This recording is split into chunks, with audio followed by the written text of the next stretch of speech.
Not until we are lost do we begin to understand ourselves. Henry David Thoreau. Throughout many people's lives, happiness, sadness, and or trouble comes upon them from time to time. Trouble, not always catastrophic, is generally a simple daily problem. For some, the troubles are more severe. Mr. Hicks was one of those folks that trouble seemed to follow. Recollection.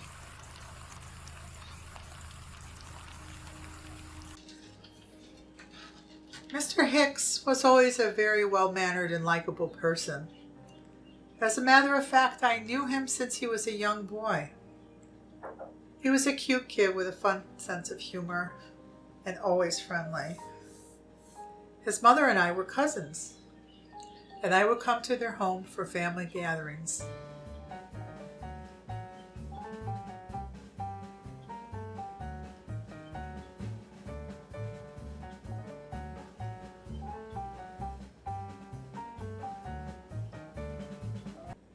Occasionally, I stopped over by myself to visit. On those visits, we would sit and talk, and sometimes his mother, Carol, and I would play cards.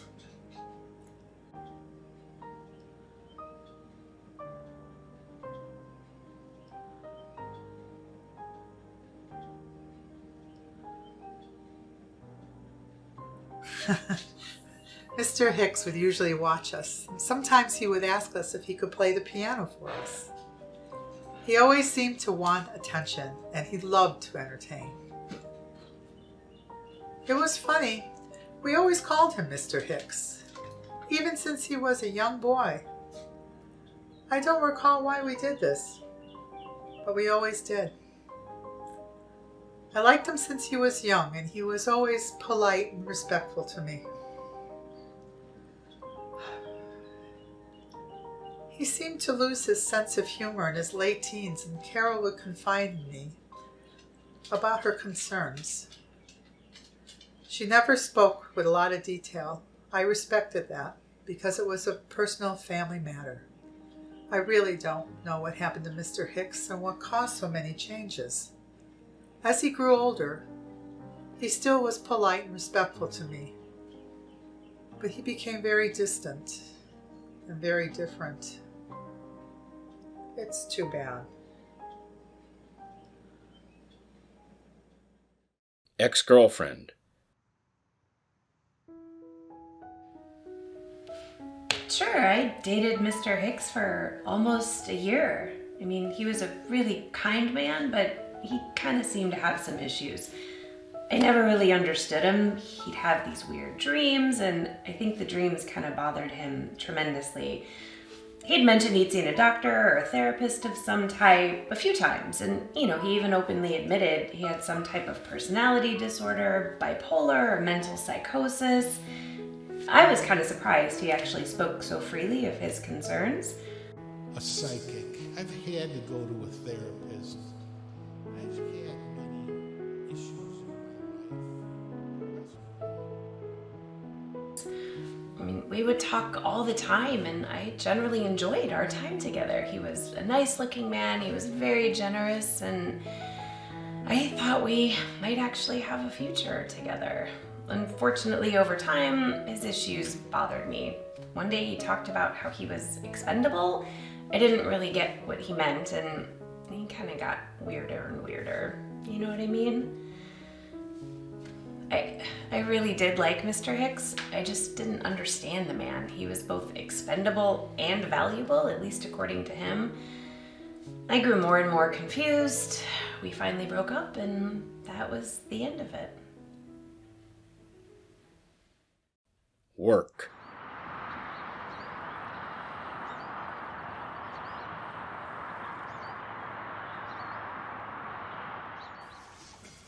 We're a small factory. We fabricate, design in-house, and paint metal components for a large customer up the road. Yes, Mr. Hicks worked for us a number of years ago. He was liked by his fellow employees, but they never really understood him. They grew to ignore him, really. Not because they disliked him. Really, just he talked about things that they didn't understand. The things he was imagining were things beyond the comprehension of his fellow employees. I had a feeling if he stuck around long enough, he would have moved up quickly. He was smart in a subtle way. I liked him, personally. He imagined himself a bit of a, well, I'd better leave it at that. Thanks.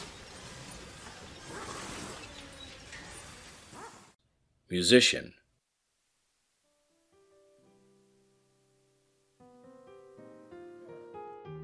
When I was younger, maybe about 8 years old, I started playing the piano.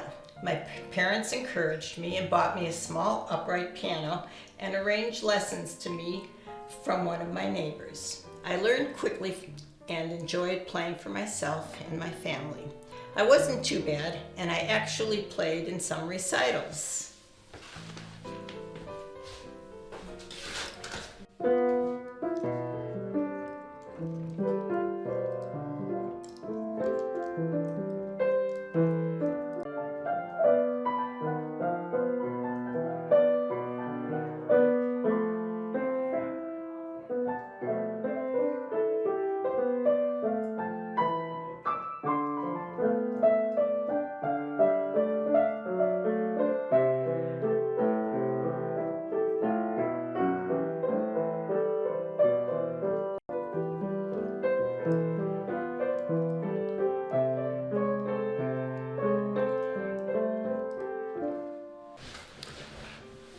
Mr. Hicks would visit our house from time to time. He was a friend of my parents, but I don't know how they knew him, but I know they all got along really well.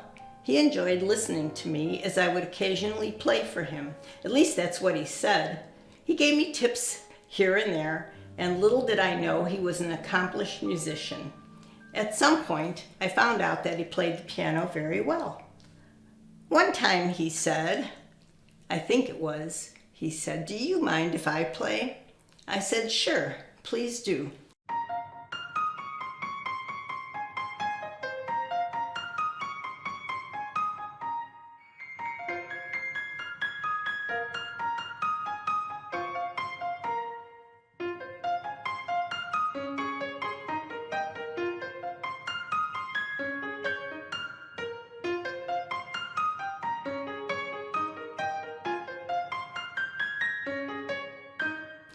I was so impressed that he played so well.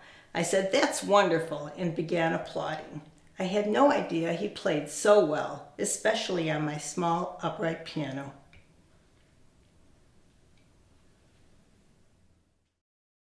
Explorer. I always found Mr. Hicks to be very interesting with quite an imagination. He would take long walks, tell fascinating stories, and imagine himself in some type of it's hard to put words around it, but some type of mysterious environment.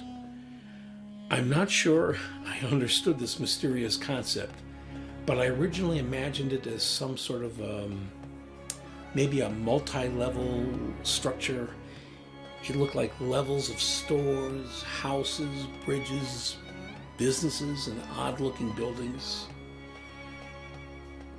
He would explain that this odd environment was a semi-dark, cartoonish, colorful city. He said it was like a muted artificial dream world that he would get lost inside, walking and searching for long periods of time. Fancied himself as some type of explorer. At least that's what he said a few times. At one point he went on to one of those psychic readers in an attempt to get some clarification of all this stuff. But from what I can tell, he received none. Mr. Hicks, I'm so pleased you came to see me, and I am confident that we can work together to achieve the goals and desires that you may have. But there are rules, of which the first is very important. You shall only address me as Monica. Do you understand? Yes. This is absolutely needed and required to accomplish our mission. Put your hands out.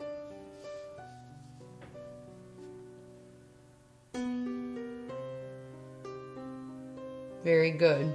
Now tell me your birth date, and then we can begin. He never told me how the visits with the psychic went, but I do know that he went there a couple times. After a couple visits, I thought it was odd that he stopped strangers on the street and asked them questions. What kind of questions, I'm not sure. According to him, he was seeking answers, but I'm not entirely sure. I think the psychic made some suggestions about this. I didn't like that he would talk to strangers as if it seemed to be almost dangerous. But what could I do? Even though Mr. Hicks and I were friends, I couldn't tell him what to do.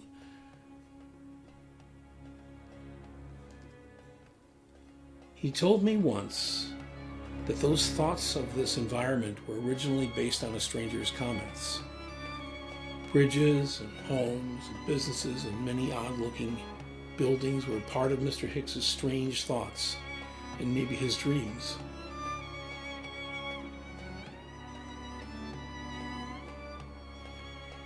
Somehow, I think that the psychic must have had a hand in all this. But bottom line, Mr. Hicks's wild imagination seemed to be the source of all his issues.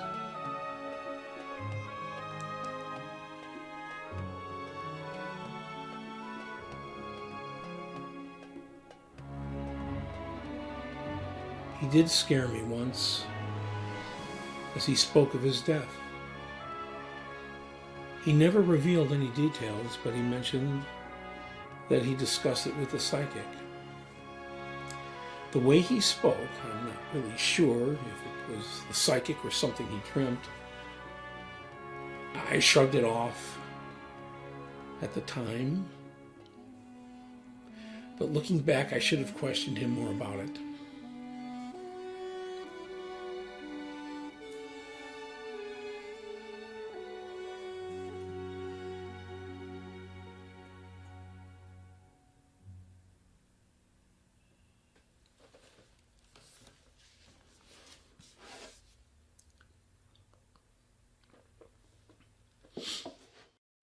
Dreams.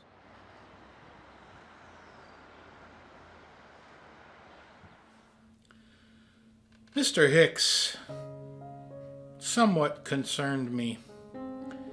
Well, not all the time, but he was, as far as I could tell, a very troubled individual. I didn't know him when he was younger, so I can't really say when his troubles began. Hey, I'm no shrink, but there was definitely something wrong with this guy.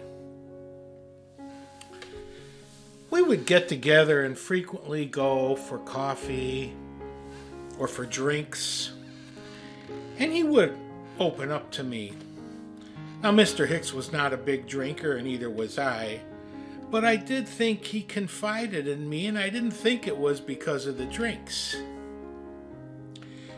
He would tell me about his past girlfriends, his family, his troubles, his hobbies, things that he got into, and some of the wild adventures he had. Although I'm not sure I actually believed everything he said.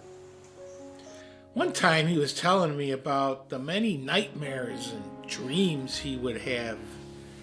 He dreamed regularly, and not all his dreams were nightmares, but it sounded to me that many were. I will say this: the nightmares really seemed to bother him. In addition to those dreams, he frequently, at least from what he said, would hear voices. Yes, voices. I was surprised to hear this, and it really made me wonder. He said the voices were mostly at night. One example was, "Turn off the light. Turn off the light."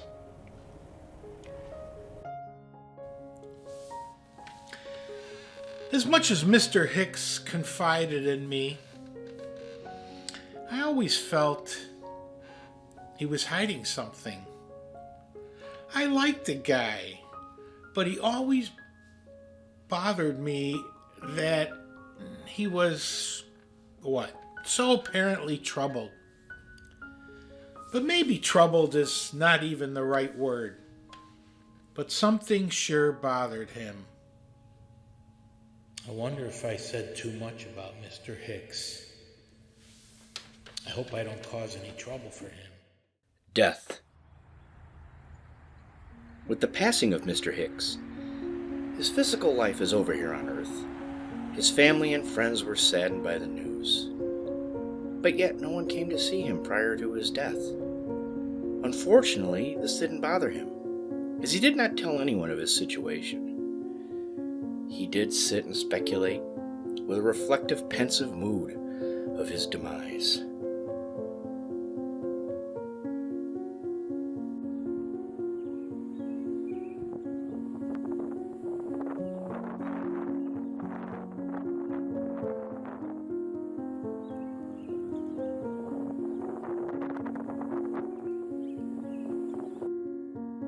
Mr. Hicks was laid to rest, and surprisingly, no one attended his service and burial. An unknown person said a few words.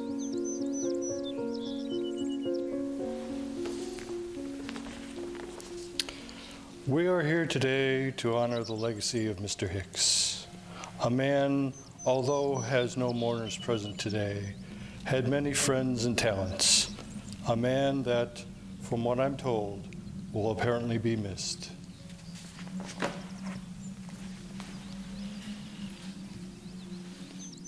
Cemetery. A short time had passed since the death of Mr. Hicks, and as the news eventually got around, Mr. Hicks did have some visitors.